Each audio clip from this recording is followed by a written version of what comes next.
Welcome to the Glytamins audio presentation. In the next 20 minutes, you will learn what gallstones are, what kinds of problems they can cause, and what you can do to get rid of them. Gallstones are nothing more than coagulated bile. Bile is the green alkaline liquid produced by the liver, which, among other things, helps us digest our food. The liver produces about 1 liter of bile a day and stores it in a muscular sac called the gallbladder. The gallbladder then squirts this bile down a tube called the common bile duct into the small intestines to mix with the food that comes from the stomach. Well, that's what's supposed to happen. Unfortunately, with nutritional deficiencies and exposure to certain toxins, bile can thicken and form what is known as biliary sludge.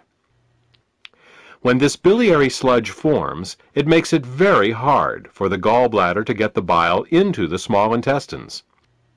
It's like trying to squeeze glue through a straw. It is out of this biliary sludge that gallstones are formed. Gallstones and biliary sludge disrupt the normal flow of bile, causing 3 different types of problems. The first set of problems is related to not getting enough bile into the intestines.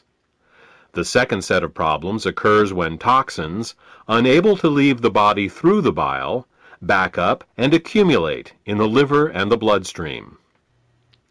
The third set of problems occurs when the bile, unable to get into the intestines, backwashes into the pancreas and liver. Let's start with the first set of problems and consider what happens when the bile becomes too thick or full of stones to reach the intestines in required amounts.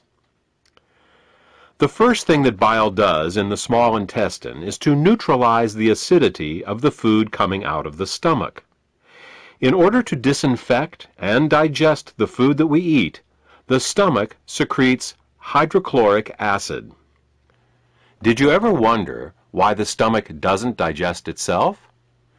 It's because the stomach has a special mucus layer that protects it from this hydrochloric acid. But the small and large intestine have no such protection. Instead, they rely on bile. Bile is a very alkaline substance, and when it comes into contact with the acidic food from the stomach, the acids are neutralized. If bile can't get into the small intestine in required amounts due to biliary sludge and gallstones, then stomach acids in the food are never fully neutralized. They can cause acid burns along the entire length of the small and large intestines, all 30+ feet of them. We experience this as indigestion, heartburn, ulcers, and all manner of digestive complaints. In essence, we are digesting our own intestines. The next thing that bile does in the intestine is to emulsify the fats and oils in the food that we eat. Emulsification is the process by which fats and oils are made water-soluble. To understand emulsification, think of soap. It's next to impossible to rinse grease off a dish with just plain water.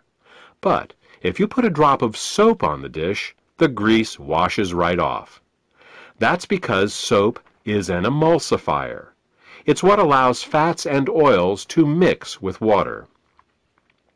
Bile is the body's natural emulsifier, and it is what allows us to digest the fats and oils we eat.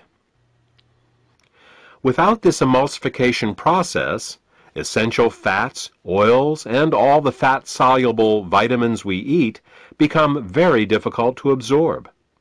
Without adequate bile in the intestines, a person can end up suffering from malnutrition, regardless of the quality and/or quantity of the food that they eat. If eating fats and oils gives you indigestion, or if you have difficulty with food absorption, it could be due to biliary sludge or gallstones. The next thing that bile does in the intestines is to stimulate Peristalsis. Peristalsis is the rhythmic, wave-like motion of the intestinal muscles that moves the food through our digestive tract.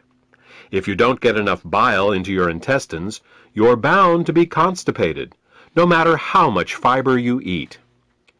Some people have the misfortune of experiencing alternating constipation and diarrhea. This can be a very confusing experience, but the cause can be quite simple. Without sufficient bile, the hydrochloric acid-rich, partially digested food just sits in the intestines with no peristalsis. Thus, a person becomes constipated, but at the same time his or her intestines are being burned. When enough acids build up and the intestines can't take it anymore, they purge themselves with a bout of diarrhea. Then, with the acids evacuated, the process starts all over again. If you are experiencing problems with constipation, diarrhea, or both, biliary sludge and gallstones could be the cause.